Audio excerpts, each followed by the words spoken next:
본 방송에서 제공하는 부동산 정보는 투자 판단에 대한 조언입니다.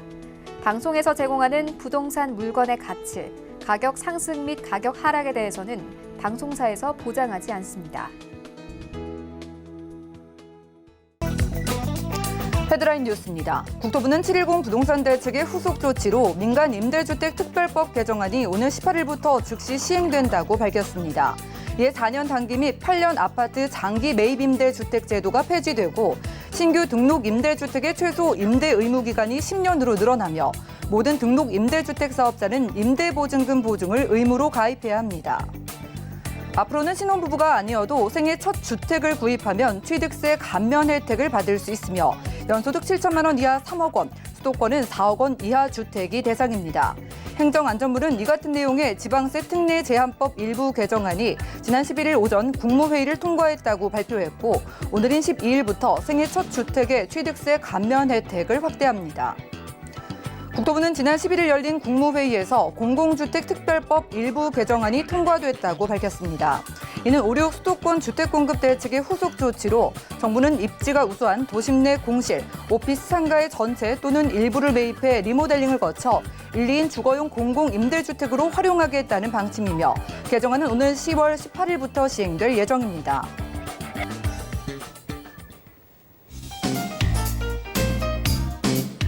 안녕하세요. 손에 잡히는 부동산 정보, 부동산 올인원의 민치아입니다. 그동안 소득 기준과 혼인 신고 기간의 요건만 충족하면은요, 신혼부부는 주택을 사는 경우에 취득세를 감면받을 수 있었는데요. 앞으로는 연소득 7천만 원 이하의 이 부부가요, 서울에서 3억 원이 안 되는 주택을 사면 취득세를 50% 감면받을 수 있다고 합니다. 이번 조치는요, 내 집 마련이 어려운 젊은 층을 위한 정부의 배려라고 하지만은요, 과연 서울에서 3억 원이 안 되는 주택을 찾을 수가 있는 걸까요? 오늘 부동산 올인원 함께 하시면서 맞춤 투자 계획 세워보시고요. 아래 전화번호도 적극적으로 활용해 보시기 바라겠습니다. 방송 보시면서 생기신 부동산 관련된 모든 궁금증은 02-3153-2668번, 또 무료 문자 번호 013-3366-0110번 이용하셔서 궁금증 해결해 보시면 좋겠고요. 저희가 제공해드린 정보는 전문가들의 조언일 뿐 부동산의 가치와 수익률을 보장하지 않는다는 점 기억 부탁드립니다. 그럼 본격적으로 부동산 올인원 출발해 볼게요.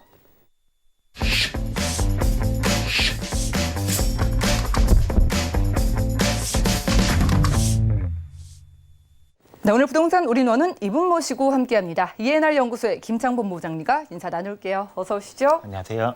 네, 반갑습니다. 요즘 어딜 가도 부동산 이야기뿐인 것 같습니다. 본부장님께 투자 지역 좀 추천을 받고 싶은데 오늘 준비해 주신 지역 어디일까요? 네, 오늘 이제 첫 번째로 갈 곳은 바로 영등포에 위치한 투룸 오피스텔을 준비를 해봤고, 그리고 이제 두 번째로는 금천구입니다. 금천구에 위치한 가산동 투룸 오피스텔을 준비를 해봤습니다. 자, 그런데 7월 10일 부동산 대책 이후부터 우리가 알아야 되는 게 오피스텔이 지금 두각을 나타내고 있습니다. 그게 뭐냐면 앞으로는 다주택자들은 최고 취득세율, 그러니까 12%를 부담을 해야 됩니다. 그런데 오피스텔 같은 경우 예외 사항이었죠. 바로 4%대. 4%대를 계속 유지를 한다라는 점인데 예전에는 이 4% 때문에 굉장히 단점 중에 하나였습니다. 그런데 지금 다시 어떠한 이제 이목을 끌고 있는 게 오피스텔이고 이만큼 이 부동산에 어떠한 이제 진입을 하기 위한 또는 이제 투자용으로서 생각을 하시는 분들에 있어서 세금 혜택까지 받을 수 있는 게 오피스텔 상품이 되겠다. 먼저 이렇게 말씀드리도록 하겠습니다. 네, 지난 7월부터 굉장히 많은 분들이 관심을 가지고 계시는 오피스텔 유형으로 만나보도록 하겠습니다. 첫 번째 지역 바로 확인하시죠. 자, 부동산 정보체크 본부장님과 첫 번째로 가볼 곳은 서울시 영등포구 양평동인데요. 9호선 선유도역 근처에서 방 2개짜리 오피스텔 찾아보도록 하겠습니다. 오피스텔의 가격 보시죠. 자, 시세는 약 3억 원에서 3억 2,100만 원 예상되네요. 자, 아파트 투자하기에는 조금 부담스럽다 이렇게 느끼시는 분들 많으실 거예요. 그런 분들을 위해서 오피스텔 찾아보겠습니다. 첫 번째로 가볼 곳이 영등포구인데 입지 조건 어떨까요? 네, 이제 첫 번째로는 이제 영등포를 가보도록 하겠습니다. 영등포라는 지역은 서울의 3대 도심 중에 하나이죠. 그만큼 어떠한 이제 도심의 역할을 하는 그러한 이제 지역 중에 하나인데, 자, 과거에서부터 영등포라는 지역을 한번 보도록 하겠습니다. 이곳은 중공업 지역이었습니다. 지금도 중공업 지역이고, 자, 이곳은 이렇게 이제 공장가의 모습을 나타내는 그런 이제 과거의 모습을 항공사진을 보고 계시고, 그리고 영등포라는 지역이 1970년대 KTX죠. KTX가 그 고속철도가 개통이 됨으로써 교통의 요충지의 역할을 함에 따라서 어떠한 상권의 형성이 되어 있는 그런 이제 그 지역 중에 한 곳이었습니다. 그리고 이제 오늘날의 모습을 보시게 되면 이렇게 이제 어떠한 이제 고가다리라든지 또는 이제 중공업 지역이다 보니까 저밀도의 개발, 공장가들 그리고 노후된 주택가들 또는 공장 그런 밀집 지역, 굉장히 주거 시설에 있어서 어떠한 기피 시설들이 굉장히 많았던 이런 이제 오늘날의 모습을 보실 수가 있겠고, 그리고 계속해서 어떠한 개발 행위들이 이루어지고 있죠. 그에 따라서 영등포라는 지역이 앞으로의 미래상을 보시게 되면 영등포역 주변으로는 이렇게 도시재생으로서 지역 활성화를 찾을 수가 있겠고, 그리고 또 영등포 안에서 뉴타운 사업지가 지정이 되어 있죠. 계속해서 사업이 이루어지고 있는 그런 이제 영등포 뉴타운이라든지 신길 뉴타운, 이렇게 고급 아파트 단지가 생성이 되는 그런 미래의 모습을 보실 수가 있겠습니다. 그리고 또 여기에서 이제 전철 라인 2개의 노선이 지금 이미 착공에 들어가 있다라는 것도 지금 현재로서도 교통이 좋은 영등포이지만 앞으로 서남권을 대표할 수 있는 그런 교통의 요충지로서도 거듭날 수 있는 영등포. 먼저 이렇게 설명을 드리도록 하겠습니다. 자, 이번에 만나볼 것은 바로 9호선 라인입니다. 바로 선유도역. 선유도역을 도보 약 4분으로 이용을 하실 수가 있겠고, 제가 앞서서도 말씀드렸다시피 교통이 발달이 되어 있는 곳이 바로 영등포이다라고 말씀을 드렸습니다. 자, 이곳에 그 영등포 이제 이용할 수 있는 노선들을 보시게 되면 1호선과 2호선, 그리고 5호선, 9호선, 그리고 또 여기에서 KTX까지 총 4개 노선과 그리고 광역고속철도까지 이용을 하실 수 있는 지역 중에 하나입니다. 이만큼 9호선을 이용해서 다양한 노선까지 환승을 할 수 있는 그러한 이제 지역이다라고 설명을 드릴 수가 있겠고, 그리고 또 이제 주변에는 이제 그 굵직한 도로망들을 보도록 하겠습니다. 대표적으로 이제 서부간선도로, 그리고 올림픽대로, 강변북로, 이러한 이제 도로망들을 갖추고 있죠. 자, 이렇게 이제 그 교통 라인, 그러니까 전철 라인과 이러한 이제 도로망들을 보시게 되면 다양한 어떠한 임대 수요를 흡수를 할 수 있다라는 점이죠. 바로 이제 그 직장인 수요와, 그리고 또 한강을 건너게 되면은 대학가, 대형 대학가가 나옵니다. 여기에서 이제 그 통학을 하는 어떤 학생들에 대한 수요까지 흡수할 수 있는 것이 바로 이 일대이다라고 설명을 드릴 수가 있겠습니다. 그리고 이제 그 주변으로 이제 대형 업무단지를 한번 보도록 하겠습니다. 대표적으로 영등포입니다. 영등포. 그래서 국제금융지구를 끼고 있고, 이곳에는 지금 6만여 명의 어떤 이제 그 근로자를 예상을 하실 수가 있겠고, 그리고 또 이제 하단으로 내려가시게 되면은 구로, 그리고 가산 디지털 단지가 속해 있죠. 그리고 이제 상단에는 상암 DMC라든지 마곡지구, 이렇게 굵직한 어떠한 일자리 산업단지를 끼고 있습니다. 그만큼 직장인 수요가 굉장히 풍부하다라고 말씀을 드릴 수가 있겠습니다. 그리고 이제 그 출퇴근 시간대에 어떠한 전철역 혼잡도, 그러니까 최근 10년간의 어떤 이제 혼잡도를 비교를 해봤을 때 증가를 하는 지역이 있고 또는 감소를 하는 지역이 있었습니다. 자, 증가를 하는 지역은 이 일대에 어떠한 일을 하기 위한 그러한 수요가 몰려든다라는 점이죠. 자, 서울 안에서 보시게 되면 일단은 중구라는 지역이 있겠고, 그리고 강남이라는 지역이 있고, 그리고 또 이제 3대 도심 중에 하나인 영등포라는 지역. 자, 영등포 라인을 이렇게 이제 보시게 되면 빨간색의 점이 이렇게 두드러지게 나타난 걸 보실 수가 있겠습니다. 이만큼 출퇴근 시간대 혼잡도가 계속해서 증가를 보이고 있는 지역이다라고 그래프가 설명을 하고 있습니다. 그리고 이제 다음을 보시게 되면 영등포라는 지역은 대부분이 중공업 지역이다라고 말씀을 드렸습니다. 중공업 지역. 그래서 어떠한 이제 공장가들이 밀집이 되어 있다라고 설명을 드릴 수가 있는데, 그래서 이곳이 주거 시설이 그 현저히 부족한 게 사실입니다. 그래서 주거 시설에 대한 어떠한 희소 가치를 지닌 그런 이제 지역 중에 한 곳이다라고 입지 설명 마무리하겠습니다. 네, 저희가 함께하고 있는 지역 영등포구 양평동입니다. 지금 꾸준하게 지하철 이용객이 증가하고 있고요. 저희가 영등포의 과거부터 현재, 미래까지 거슬러 올라와 봤어요. 투자자분들이 궁금해하시는 건 미래인데, 미래를 봤을 때 개발 호재 어떤 거 있을까요? 그렇죠. 이제 단기적인 어떠한 이제 호재가 있을 수가 있겠고, 장기적인 호재가 있을 수가 있겠습니다. 자, 첫 번째로는 이제 장기적으로 보실 수 있는 게 3대 도심입니다. 3대 도심이고, 이 도심을 서울을 장기적으로 봤을 때 인구 분산도 그렇고 그리고 또 일자리 창출도 그렇고 이런 목적으로 3대 도심으로 지정을 한 곳이 바로 영등포입니다. 그리고 이 안에서 이제 이루어지고 있는 개발 행위들을 하나하나씩 보게 되면 지금 이제 아파트의 밀집 지역이 이렇게 이제 자리를 하고 있고 그리고 또 영등포의 뉴타운 그리고 신길 뉴타운이 자리를 하고 있습니다. 그리고 또 하단으로 보시게 되면 도시재생으로서 대형으로 지정이 된 곳이 바로 이렇게 자리를 하고 있죠. 자, 이렇게 우리가 큰 그림으로 봤을 때 이러한 이제 개발 사업들이 있고 조금 더 이제 세부적으로 한번 들어가 보도록 하겠습니다. 자, 이렇게 이제 그 당산역이 자리를 하고 있겠죠. 당산역 같은 경우에는 지금 현재도 상권이 발달이 되어 있는 곳 중에 한 곳입니다. 2호선과 9호선이 다니기 때문에 어떠한 이제 그 상권을 이용하기 위한 수요들이 밀집을 하기 때문에 이렇게 이제 대형 상권을 자랑을 하는 그런 이제 역 중에 한 곳인데 이곳이 그 지구 단위 계획구역 확장이라고 변경이라고 이러한 개발 사업으로 인해서 지역 경쟁력을 살릴 수 있다라는 점 말씀을 드릴 수가 있겠습니다. 그리고 이제 두 번째로 봤을 때 영등포 안에서 재건축과 재개발 사업이 서울 전체를 봤을 때 사업지가 그만큼 많다라는 점입니다. 이만큼 이제 사업을 해야 하는 그러한 노후주택가 그러한 곳이 많다라는 점이죠. 이렇게 앞으로 봤을 때에는 이러한 개발 사업들로 인해서 서울을 대표할 수 있는 어떠한 주거 단지로 형성이 될 수 있는 곳이 바로 영등포이다라고 설명을 드릴 수가 있겠고, 그리고 또 이제 하나를 주목을 하실 게 바로 중공업 지역입니다. 계속해서 중공업 지역에 대한 개발 발표가 나오고 있습니다. 최근에도 나왔고, 지금 이제 중공업 지역을 개발을 한다라는 건데 어떻게 하느냐, 바로 용적률 인센티브입니다. 용적률을 추가적으로 지급을 해서 어떠한 주거시설이라든지 또는 일자리 창출이라든지 고밀도 개발을 한다라는 점이죠.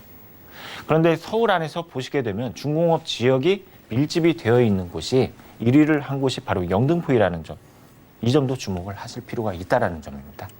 지금 현재로서는 저밀도 개발이 되어 있는 곳이 추후에는 고밀도 개발, 그러니까 일자리 창출은 물론이고 주거시설로서의 어떠한 신축의 건축물들이 계속해서 들어서는 그러한 모습을 기대를 하실 수가 있겠다, 이렇게 정리하도록 하겠습니다.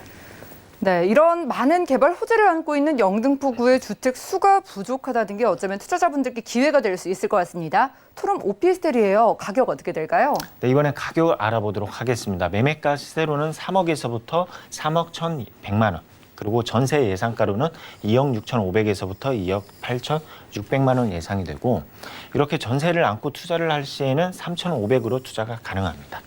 그리고 월세 시에는 보증금 3천에 월세 100에서 120만 원 정도 예상이 되기 때문에 이렇게 이제 대출을 안고 투자를 할 시에는 실제 투자 금액으로는 1억 500에서부터 1억 1,500만 원이 되겠습니다.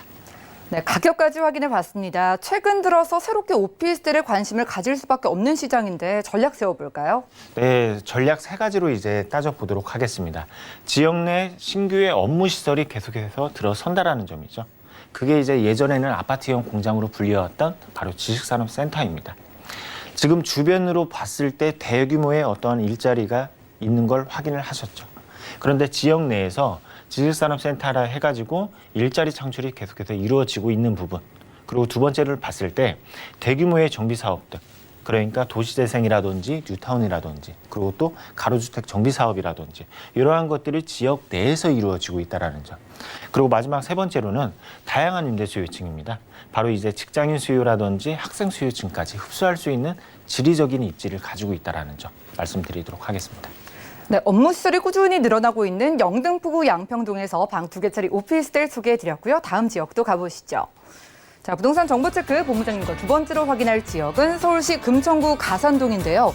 1호선과 7호선 이용할 수 있는 가산 디지털 단지역 역세권에서 방 2개짜리 오피스텔 역시 찾아보도록 하겠습니다. 가격은요, 약 2억 5천만 원에서 2억 7,500만 원 예상되네요. 자, 가산과 구로 쪽 역시나 오피스텔 찾으시는 분들 많을 수밖에 없고 필요로 할 수밖에 없는 지역인데요. 자, 이쪽의 교통 비롯한 입지 조건 따져볼까요? 네, 먼저 이제 지도를 통해서 입지를 한번 알아보도록 하겠습니다.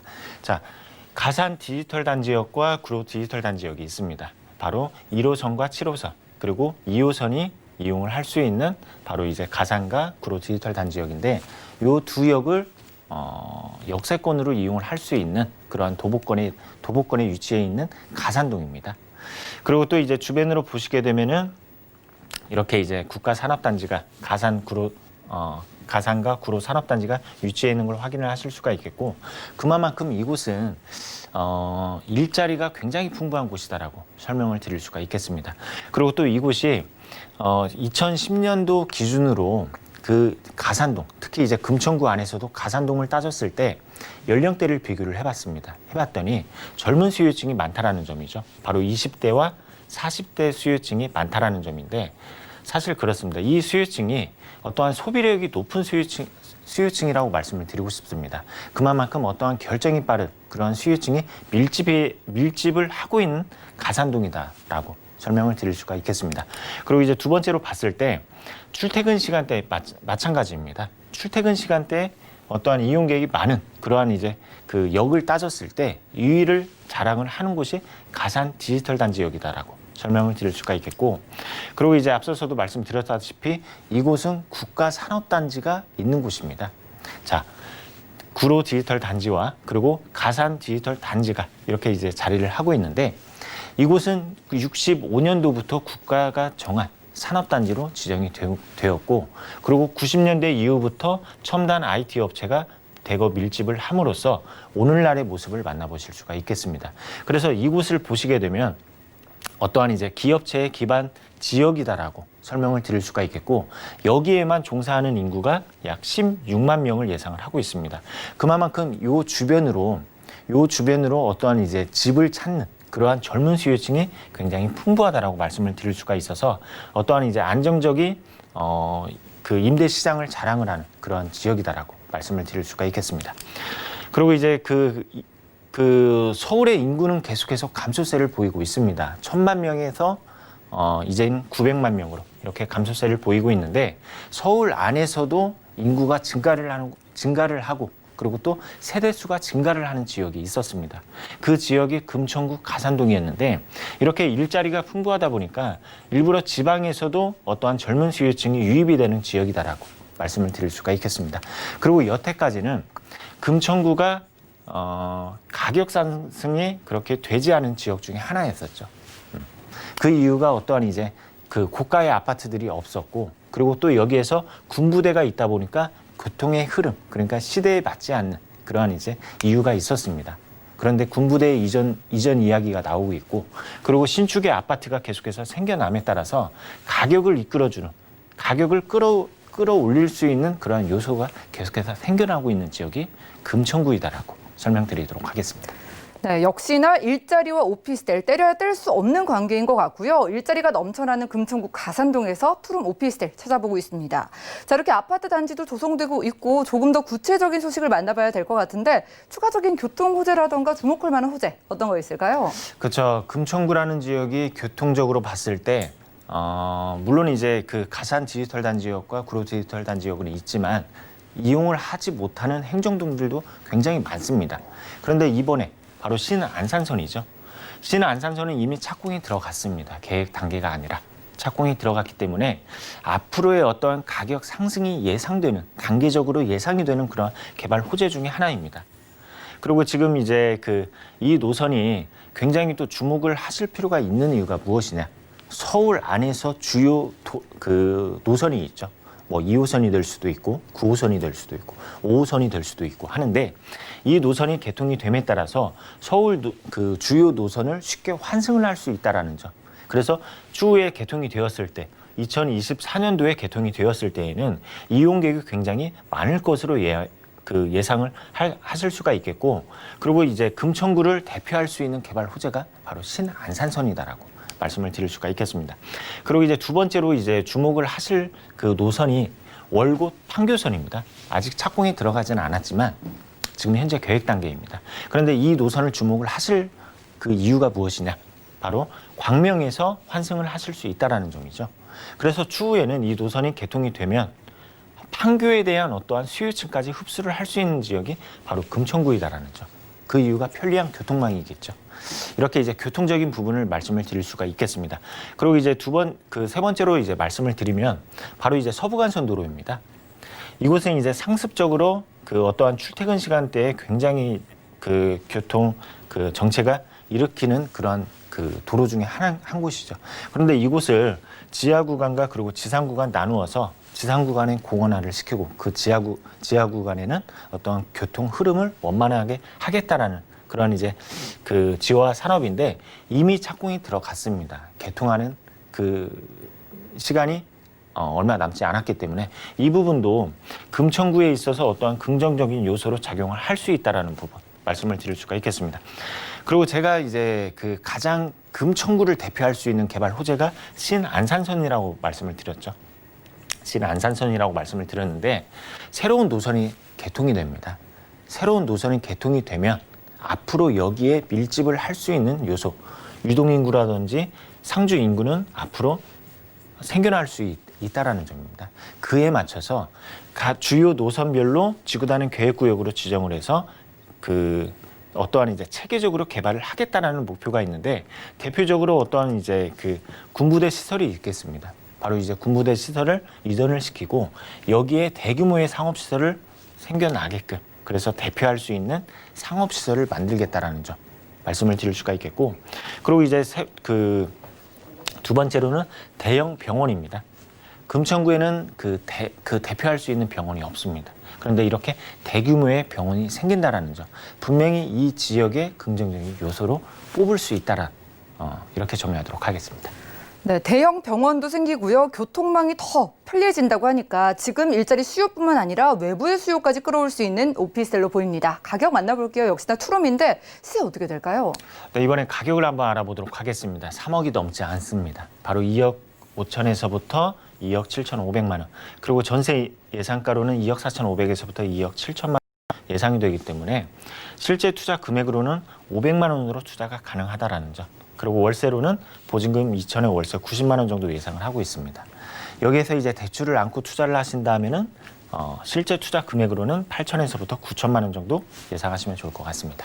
네, 전세를 활용했을 때 500만 원의 소액 투자 가능하다고 하니까 생각이 없으셨던 분들도 지금 관심을 기울이실 것 같은데 오피스텔 투자 전략 세워주시죠. 네, 전략 짜보도록 하겠습니다. 자, 신안산선 개통으로 인해서 수혜를 직접적으로 받아보실 수 있다는 점. 2024년도입니다. 2024년도에는 바로 개통이 됨에 따라서 수혜를 받아보실 수가 있다는 건데 지금 현재 이용할 수 있는요. 그러니까 가산이라든지 구로라든지 이 두 개 노선보다 더 짧게 더 가깝게 이용을 하실 수 있다는 점 말씀을 드릴 수가 있겠습니다. 그리고 이제 두 번째로는 생활 인프라들입니다. 이러한 이제 생활 인프라들이 계속해서 생겨난다는 점. 그리고 이제 세 번째로는 대규모의 업무 단지가 형성이 되어 있죠. 가산과 구로. 그에 따라서 직주 근접의 성격이 굉장히 강한 지역이다라는 점인데 그렇습니다. 이 지역은 1, 2인에 대한 수요가 굉장히 풍부한 지역 중에 한 곳입니다. 그런데 주거 시설이 부족한 지역이 사실이죠. 그에 따라서 어떠한 임대 시장도 그렇고 안정적으로 월세도 받아보실 수가 있겠고 그리고 이제 세입자가 퇴실 후 새로운 세입자를 맞이했을 때에는 전세가도 그렇고 월세도 상승을 시킬 수 있는 이유가 바로 이러한 부분이 되겠다라고 정리하도록 하겠습니다. 네, 넘치는 일자리에 비교해서 주거시설이 부족한 지역이라고 합니다. 두 번째로는 금천구 가산동에서 방 2개짜리 오피스텔까지 만나봤고요. 오프라인에서 무료 세미나 그리고 1:1 무료 상담도 준비가 돼 있다고 합니다. 서울의 핵심 지역의 소액 투자 방법을 알려드린다고 하고요. 매주 화요일과 금요일 오후 2시부터 진행된다고 합니다. 무료 세미나와 1:1 무료 상담 선착순 참여 가능하다고 하니까요. 아래 전화번호 02-3153-2668번으로 빠르게 연락 주시기 바라겠습니다. 오늘 이 시간 꽉 채워주신 본부장님과는 인사 나눌게요. 고맙습니다. 네, 감사합니다. 오늘 소개해드린 정보는요. 네이버 TV, SNTV 부동산 사람들에서 언제든지 다시 한번 확인이 가능하고요. 김창모 본부장님과 함께한 정보들 정리해 보시죠.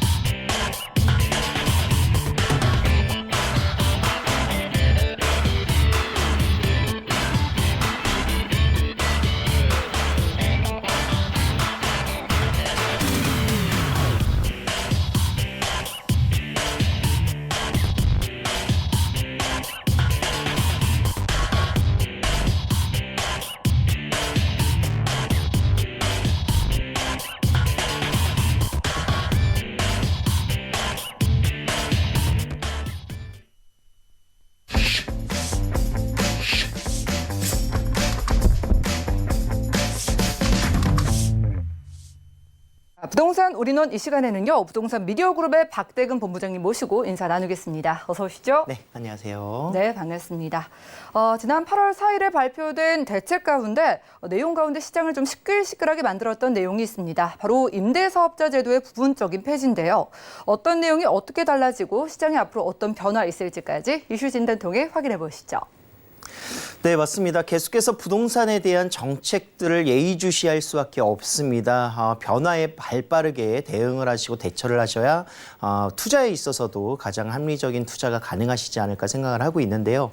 자, 민간임대주택에 관한 특별법이 지난 8월 7일자로 개정된 내용들을 좀 궁금하셨던 부분들이 좀 수정보완돼서 나왔던 내용을 담고 있습니다. 기획개정부에서 확인하실 수가 있는 내용들인데 오늘 그 보완 조치가 어떻게 이루어졌는지 혼선이 많았었거든요. 그래서 지난 8월 4일 민간임대주택에 관한 특별법 일부 개정되면서 이런 상황에서는 어떻게 되는 건지 이런 상황은 어떻게 되는 건지 문의가 많았었던 것 같아요. 그래서 8월 7일에 세제 지원에 대한 보완 조치가 나왔습니다.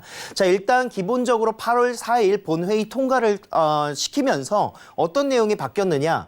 일단은 특별법이 이제 바뀌었죠. 그래서 유형별 폐지가 좀 이루어졌습니다. 단기 임대라고 알고 계시는 단기 민간 임대주택 사업 4년짜리가 이제 폐지가 됐다 이렇게 알고 계시면 될 것 같고 거기에 더불어서 장기 임대주택 같은 경우에도 뭐 지금 현재 유지되는 부분들이라고는 하지만 아파트가 매입 임대가 폐지가 된 부분들이 가장 크다 이렇게 볼 수가 있을 것 같습니다. 그래서 아파트를 제외한 지금 현재 가져갈 수 있는 임대주택의 등록 사항은 연립이라든가 또는 뭐 도시형 생활주택, 아파트를 제외한 이런 다세대 주택, 오피스텔 이런 주택들의 유형들은 아직 장기 일반 임대주택이 가능한 유형으로 보실 수가 있다 이렇게 판단을 하고 있습니다. 그래서 이와 관련해서 이제 기존 사업자가 등록 말소 시점까지 안정적으로 임대 사업을 영위할 수 있도록 세제의 그런 보완 조치를 취한다는 취지로 이제 발의가 된 내용들을 살펴볼 수가 있을 것 같은데요.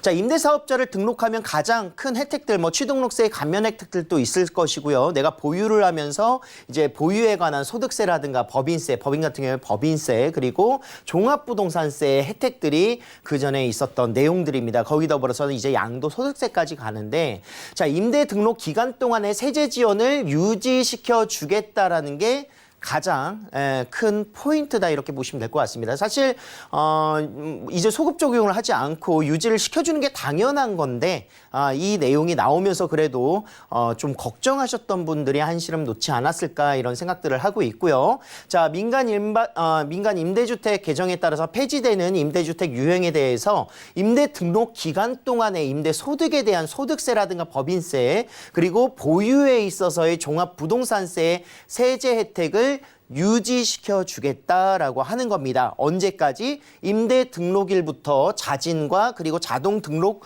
말소까지 세제 혜택을 유지시켜주는 이런 내용들을 살펴볼 수가 있을 것 같습니다. 여기에서 보실 거예요.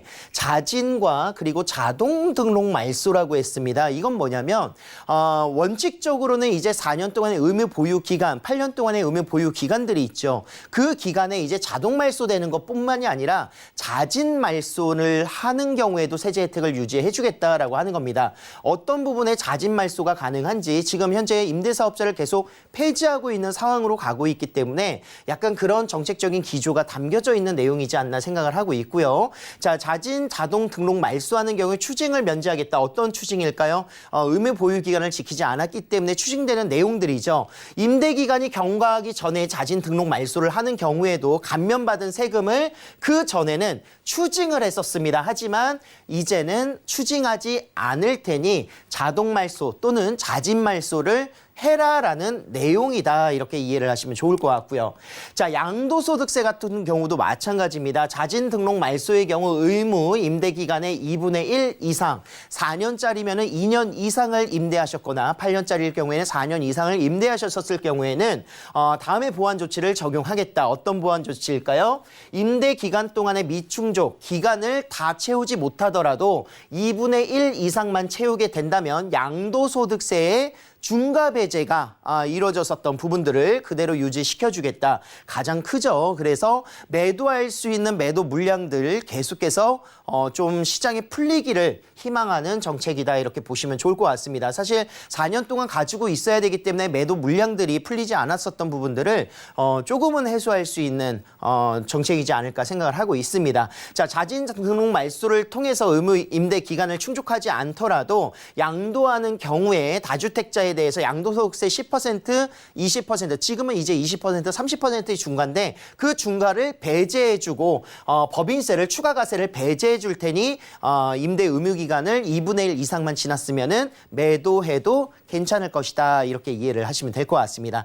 자, 단 이제 자진 말소일 경우에 임대주택 등의 등록 말소 이후 1년 이내에 양도하는 경우에 대해서 해당되는 내용이기 때문에 이런 중과 배제에 어느 정도의 기간도 설정이 되어 있다는 걸 체크를 하셔야 될 것 같고요. 자, 의무기간 미충족 시에 이제 1세대 1주택에 대한 비과세 적용 의무들, 임대 의무기간 충족하지 않더라도 이 부분도 이제 적용이 같이 함께 되기 때문에 1세대 1주택의 양도소득세 비과세를 인정하는 부분도 잘 체크를 한번 해보시면 좋을 것 같습니다. 이 혜택이 없어지지 않나 그 걱정으로 이제 투자하셨던 분들 많이 좀 떨려 하셨었을 텐데 다행입니다. 그래서 이런 비과세 적용을 받으시면서 또 매도할 수 있는 타이밍이 나타나지 않을까 그런 생각들을 하고 있습니다. 자, 7월 11일 이후 등록분에 대해서는 세제 지연의 적용들을 배제하겠다라고 했기 때문에 사실상 이제 앞으로는 이런 부분들이 이제 임대사업자가 계속 축소되고 폐지되는 절차를 좀 담아가지 않을까. 특히나 이제 내년 6월 달 되면은 임대차 보호 3법에 신고제가 또 적용이 된다면 사실상 임대차 보호 3법이 임대 등록 임대사업자의 그런 모든 내용들을 담고 있었기 때문에 뭐 계약갱신 청구라든가 또는 뭐 이런 그 전월세 상한제라든가 이런 부분들입니다. 그래서 정말 단기적으로 보시면 올 하반기 아니면 내년 6월 달까지 이런 내용들이 진행이 된다면 임대주택 같은 경우에도 좀 사라지지 않을까 이런 생각들을 하고 있어요.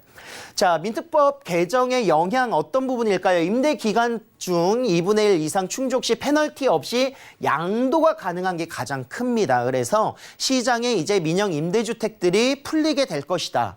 자, 자진 자동 등록 말소 시 세제 혜택을 유지해 주겠다는 내용이기 때문에 임대주택 매도 유도를 통해서 공급 물량을 증가를 기대하고 있는 모습을 보여주고 있고요. 임대차 3법의 무용지물이 또 될 수 있는 요소가 될 수 있겠죠. 왜냐하면 매도의 조건이 담겨졌을 때 임대차 보호 3법이 사실상 뭐 계약갱신 청구라든가 이런 것들이 효력을 발휘할 수 없기 때문에 어떻게 보면 상반되는 내용이다 이렇게 저는 보고 있고요. 자, 정책의 방향성은요. 다주택 규제라든가 임대사업자 폐지를 향해 달려가고 있습니다. 그렇기 때문에 아직 임대사업자가 남아있다면 이 남아있는 혜택을 지금 누리셔야 되지 않을까 생각을 합니다.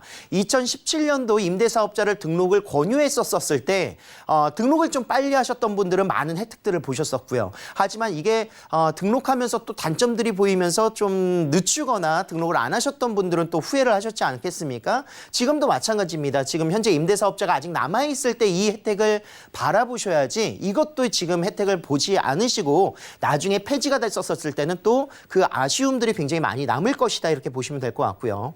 자, 임대 매도 물량은 주로 무주택자들이 구입을 하겠죠. 투자자가 임대 매물들을 매도 물량들을 받지는 않습니다. 그렇기 때문에 실거주자, 무주택자들이 구입을 하게 될 거예요. 그러면 역시나 시장에는 임대 물건들이 축소될 수밖에 없기 때문에 임대 가격은 상승하는 효력을 계속해서 나타내는 시대로 바뀌게 될 것이다. 자, 임대사업자의 혜택을 활용해서 마지막 재테크 기회입니다. 주택임대사업자 지금 현재 아파트를 제외한 다세대 주택이라든가 오피스텔, 연립주택, 다양한 그런 주택들 또 공공재개발이라든가 이런 부분들로 인해서 다세대 빌라 이런 지역들에 투자할 수 있는 포인트 있기 때문에요. 마지막 재테크의 기회 한번 살려보시면서 좋은 입지 한번 선점해 보시길 바라겠습니다. 네, 오늘 부동산 이슈 진단 시간에는요. 민간 임대주택에 관한 특별법 개정과 관련한 내용을 쭉 훑어보고 왔습니다. 앞으로 4년과 8년 아파트 임대사업자 제도는 폐지가 되게 됐고요. 때문에 임대사업자분들 그리고 임대사업을 생각하시는 분들은 세금 부분과 등록 기간을 정확하게 숙지해 보시기 바라겠습니다.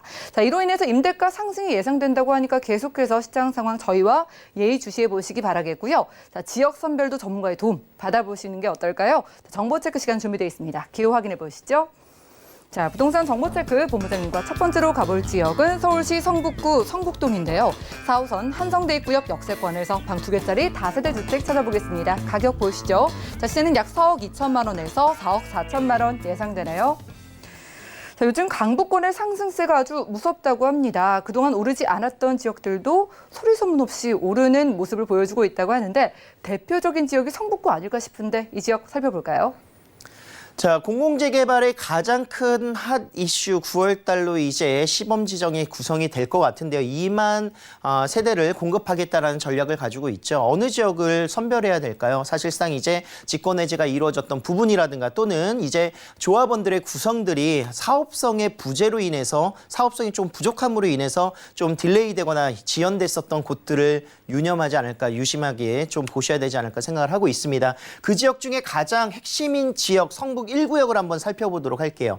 자, 성북 1구역 같은 경우에는 한성대 입구역에서 도보로 이용할 수 있는 지역이기도 하고요. 굉장히 노후도의 그런 밀집도라든가 모든 재개발의 여건들을 다 가지고는 있습니다. 하지만 이제 주민 동의율이라든가 이런 부분들의 협의가 잘 이루어지지 않는 점, 이런 부분들을 공공재개발로 공공으로 해결할 수 있는 부분이 분명히 있을 것 같습니다. 그래서 공공재개발을 좀 노려볼 수 있는 지역이지 않을까 생각을 하고 있고요. 이 지역 같은 경우에 뭐 성북동은 이제 고급 그런 주택 단지들도 굉장히 많이 밀집되어 있고 1구역이라든가 2구역, 3구역들이 같이 함께 재개발이 또 추진되고 있고요. 주변에 많은 대학가들을 또 끼고 있고 하기 때문에 많은 임차 수요가 발생되는 지역입니다.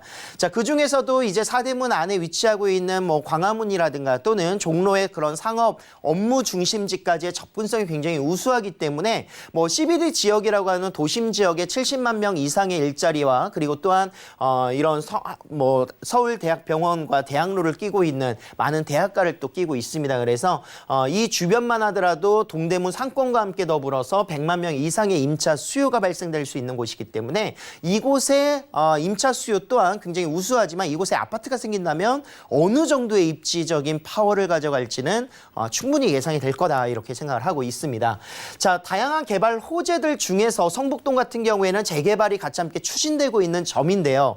지금 현재 뭐 노후도라든가 토지 등의 소유자가 1,300명 정도 구성이 되면서 공동주택 약 15개 동으로 1,700세대 정도를 예상하는 아파트로 구성을 잡고 있습니다. 지금 구역 지정 관련해서 서울시와 협의를 하고 있는 지역이기 때문에 좀 조만간에는 어느 정도 지금 뭐 60% 정도까지 동의율을 바라보고 있다고 얘기를 듣고 있습니다. 그래서 이 지역의 신축과의 협의를 잘 통해서 구옥들과의 그런 공공재개발이 같이 함께 성취되기를 좀 바라는 입장이기도 하고요.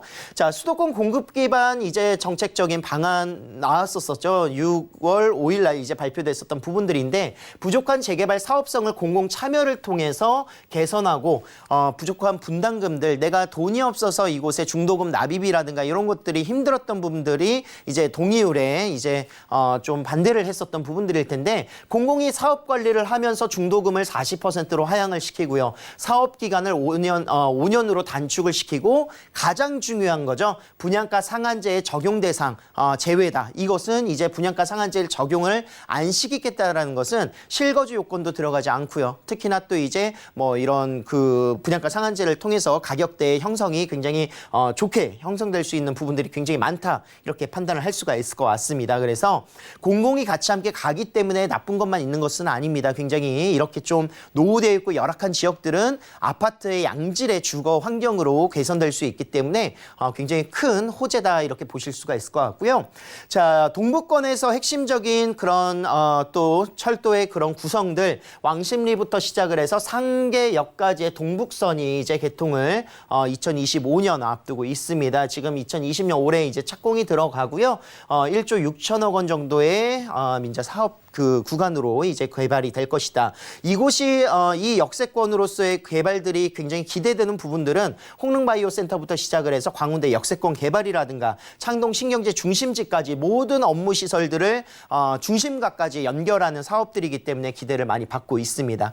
홍릉바이오 클러스터 같은 경우에도 바이오 산업과 그리고 또한 연구단지의 조성 사업으로 기대되고 있는 이곳 지역들의 일자리 창출의 효과 함께 볼 수 있습니다. 네, 지금 성북구 성북동에서 함께하고 있습니다. 무엇보다 공공 재개발을 노려볼 만한 지역이기 때문에 여기에 신도시급 정말 주거지가 크게 생기면은요, 인프라 확장도 우리가 기대를 해볼 수가 있는 지역인데요. 이걸 기대해보면서 투룸 만나보겠습니다. 투룸의 시세 어느 정도 될까요? 자, 이제 공공재개발이 되기 위해서는 가장 쟁점은 신축과의 협의가 어떻게 이루어질 것인가에 대한 내용들입니다. 하지만 이제 신축과 함께 협의가 이루어진다 했었을 때 가장 안정적으로 신축을 투자할 수 있는 방법은요, 등기를 바로 넘길 수 있느냐 없느냐이지 않을까 생각을 하고 있는데요. 지금 현재 개축되고 있는 이런 진행 사항들은 조금 불안할 수 있어요. 그렇기 때문에 이미 준공이 완료되어 있는 물건, 그리고 또한 전세가 이미 맞춰져 있기 때문에 월세 시세를 배제하더라도 이미 실투자 금액만 투자를 하신다면 바로 내일이라도 등기를 넘길 수 있는 주택 물건이다. 임차가 먼저 맞춰져 있는 선 분양 물건이고요. 매매 가격 4억 2천에서 4억 4천만 원의 분양가로 형성되어 있습니다. 전세가 지금 2억 8천에 맞춰져 있기 때문에 1억 5천에서 1억 6천 정도로 투자가 바로 가능하시고, 나중에 혹시라도 내가 월세 수익률로 전환시키겠다 하실 경우에는 80에서 90만 원 정도의 월 수익도 기대해 보실 수가 있겠습니다. 네, 성북구 성북동에서 좀 안정적인 투자 가능한 부동산으로 투룸 다세대 주택 만나봤고요. 다음 지역도 살펴보시죠. 자, 부동산 정보체크 박대근 본부장님과 두 번째로 가볼 지역은 서울시 도봉구 창동인데요. 1호선과 4호선 함께 교차하는 창동역 근처에서 방 3개짜리 오피스텔 찾아보겠습니다. 오피스텔의 가격 보시죠. 약 2억 6,500만 원에서 2억 8천만 원 예상되네요. 자, 이번엔 노도강중 도봉 가보겠습니다. 오피스텔인데 도봉구 위치 어떨까요? 자, 이곳은요, 노후도가 굉장히 많습니다. 지금 10년 이상 노후 비율이 96%, 신축의 비율이 4%, 단 4%밖에 되지 않을 정도로 굉장히 노후도가 진행이 심각한 지역이기도 하고요. 이런 지역들의 주거 환경 개선 사업들이 많이 진행이 되겠죠. 실거주를 생각하시는 분들도 3룸으로 구성되어 있기 때문에 3룸으로 구성되어 있는 다세대 주택 또는 오피스텔에 직접 입주를 하시거나, 아니면 내가 마지막 임대사업자 혜택을 좀 바라보면서 투자를 좀 생각해야지 하시는 분들은 소액으로 투자하셔서 기대치를 굉장히 많이 높게 올려볼 수 있는 지역이 바로 이곳 창동이다, 이렇게 볼 수가 있겠습니다. 자, 창동역에서 도보로 10분, 8분에서 10분 거리에 위치하고 있는 지역이고요. 이 주변 지역이 다 아파트로 구성되어 있기 때문에 이동 거리는 5분에서 10분 정도는 다 아파트 주거지입니다. 그렇기 때문에 주변의 생활 인프라, 역세권의 물건에 위치하고 있는 구성 요소 가져갈 수 있겠습니다. 다세대 주택들이 밀집되어 있는 쌍문동이라든가 도봉동 이쪽 라인들보다는 그래도 창동 상계 도시재생 활성화 재생구역들 같이 함께 개발 일자리가 늘어나고 있는 지역들을 담고 있는 창동역 주변으로 투자를 하셔야 어느 정도의 그런 임차 수요라든가 또는 집가 상승을 기대하고 실거주 또는 내가 투자 목적으로 가져갈 수 있는 지역이지 않을까, 이런 생각들을 하고 있고요. 자, 창동역 주변에는요, 뭐 영화관이면 영화관, 대형 마트면 마트, 그리고 또한 이 주변에 이제 백화점까지 많은 생활 인프라들을 갖추고 있습니다. 특히나 아파트들이 밀집되어 있다는 것은 그만큼 학군 수요가 우수하다는 점이고요. 노원 지역들의 그런 학원가라든가 학군 수요까지도 같이 함께 공유하는 지역이기 때문에 굉장히 생활의 인프라가 좋다라는 장점을 가지고 있습니다. 자, 거기에 더불어서 뭐 앞으로 이제 동부간선도로의 지하 사업이라든가 창동역은 GTX C라인이 예정되어 있는 곳이기 때문에 많은 기대치들을 가지고 있는데요. 그 중에서도 개발 호재, 이제 이곳이 98만 제곱미터의 규모로 신경제 중심지로서의 개발이 예정되어 있는 곳이 바로 창동 상계 중심지 지역입니다. 자, 이 지역에 8만여 개 이상의 일자리가 창출이 되고요. 그동안에는 이 지역이 단순히 자녀를 키우고 거주하기 위한 이런 베드타운이었다면 앞으로는 자축적인 일자리의 창출과 함께 더불어서 지역 경제의 활성화가 같이 함께 이루어질 곳이다, 이렇게 기대를 해볼 수가 있겠고요. 이곳과 바로 도심 지역과의 그런 사업의 연결선들이 같이 함께 기대되고 있는 지역이기도 합니다. 자, 개발 사업들 중에서 이제 복합 아레나, 지금 창동 운동장 부지에 공사가 이미 진행이 되고 있습니다. 그래서 복합 아레나 문화 경기장이 지금 구성이 되는데 2만여 석 정도의 규모로 구성되어 있기 때문에 많은 외국인들이라든가 또는 그런 관람객들의 입장들이 기대되고요. 이곳에 이제 매해년마다 열리는 이런 페스티벌이라든가 또는 이런 음악적인 중심의 그런 K-팝 전문 공연장으로서의 위상이 높아질 것으로 기대를 해보실 수가 있겠습니다.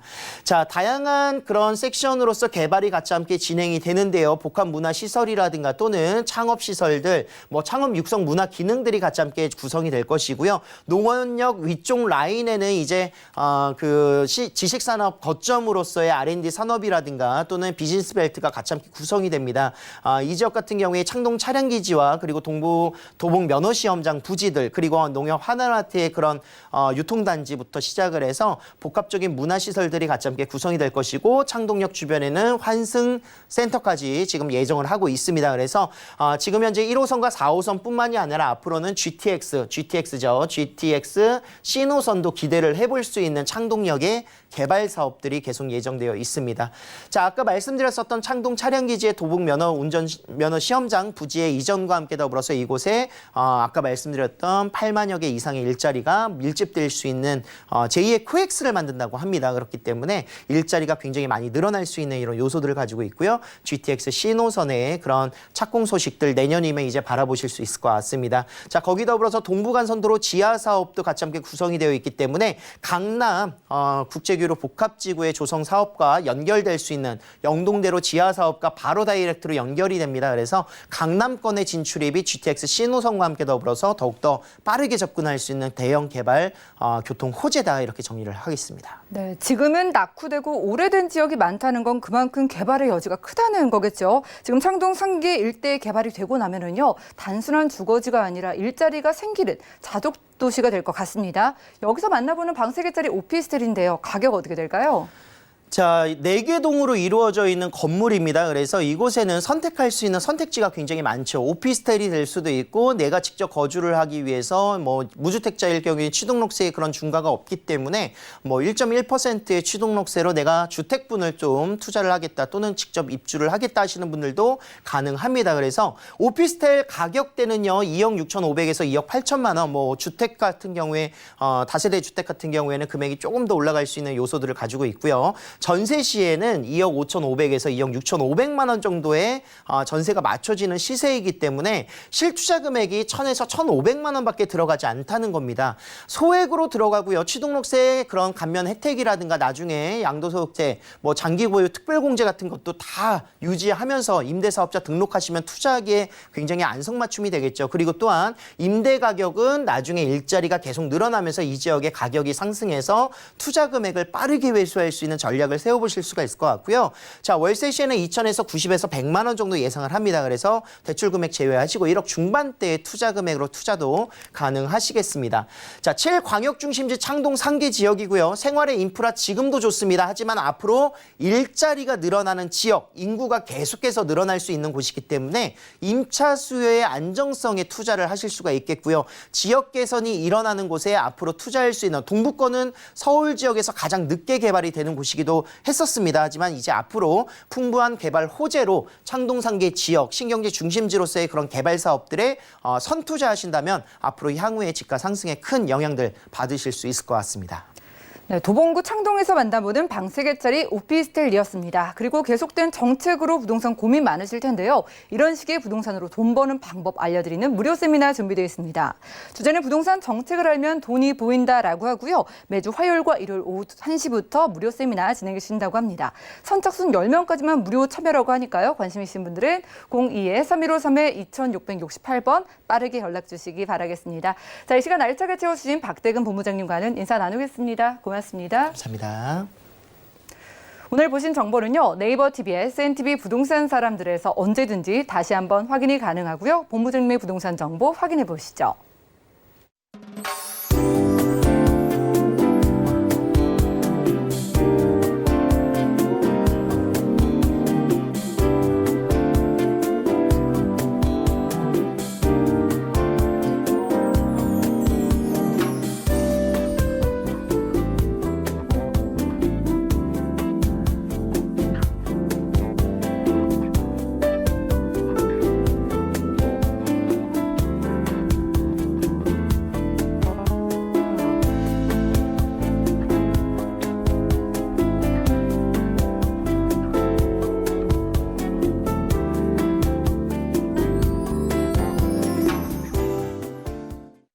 저희 방송에서 제공해드린 정보는 전문가들의 조언일 뿐 부동산의 가치와 수익률을 보장하지 않는다는 점 기억 부탁드리고요. 오늘 보신 방송은 서울경제TV 홈페이지 그리고 네이버TV 들어가셔서 센TV 부동산 사람들 들어오시면 언제든지 다시 한번 시청 가능합니다. 아래 전화번호 계속해서 활짝 열려있으니까요. 방송 보시면서 생기신 부동산 관련된 모든 궁금증은 02-3153-2668번과 함께 또 무료 문자번호 013-3366-0110번으로 언제든지 연락 주시면 도움드리겠습니다. 풍성한 부동산 정보로 찾아뵐게요. 함께해 주신 여러분 고맙습니다.